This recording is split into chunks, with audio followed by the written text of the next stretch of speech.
Otro de nuestros temas que vamos a explicar es las medidas de dispersión. Nosotros tenemos el rango, la varianza, la desviación estándar y el coeficiente de variación.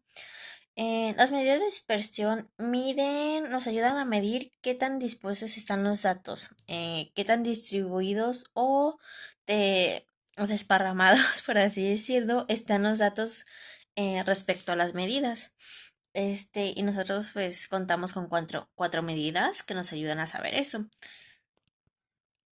La más fácil de esta es el rango, no lo puso aquí, se me olvidó, pero es la más sencilla. El rango, pues podemos decir que mide la dispersión de total de que hay en los conjuntos de datos.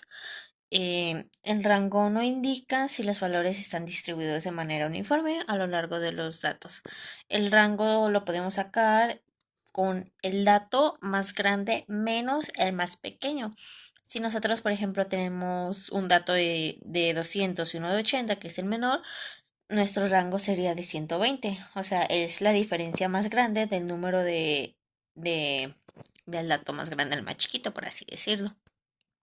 Nosotros también tenemos la varianza, tenemos dos fórmulas, una que es para población, esta varianza es para datos no agrupados y nosotros tenemos dos fórmulas, que es para población y de muestreo o de muestra. Esta varianza de desviación mide la dispersión promedio alrededor de la media, o sea, la manera en que los valores más grandes fluctúan, por así decirlo, por arriba de ella o en que las mismas pequeñas fluctúan por debajo de ella. Estas fórmulas son completamente iguales, solamente cambia el número o el dato por el que se van a dividir. Como podemos ver en la primera es el número de datos menos 1, en cambio en la segunda es el número de datos al cuadrado. Aquí tenemos las dos fórmulas. Pues S2 nos hace referencia a la varianza. Ese que parece bueno, ya habíamos dicho que es una suma, es la suma de los números que tenemos ahí y hace referencia a uno.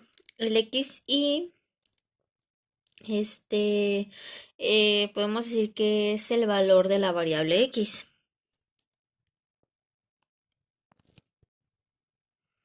Por una mejor explicación, podemos decir que x, donde está la x y el palito arriba, es nuestra media muestral.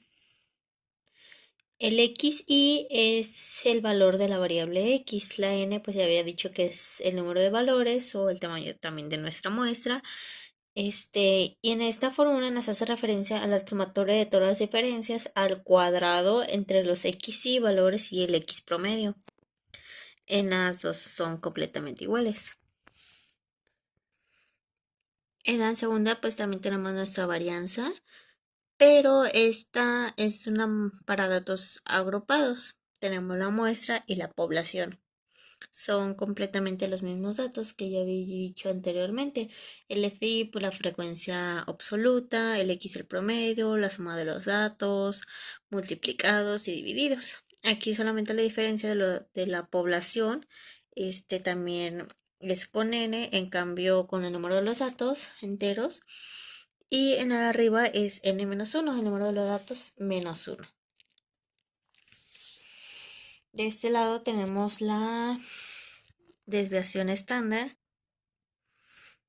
Esta pues es una muestra de la raíz cuadrada de la suma de las diferencias de la media elevadas al cuadrado y dividida entre el tamaño de la muestra menos 1.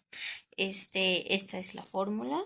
Esto nos hace referencia a cuanto mayor sea la varianza o la desviación estándar, más dispersos podemos encontrar los datos.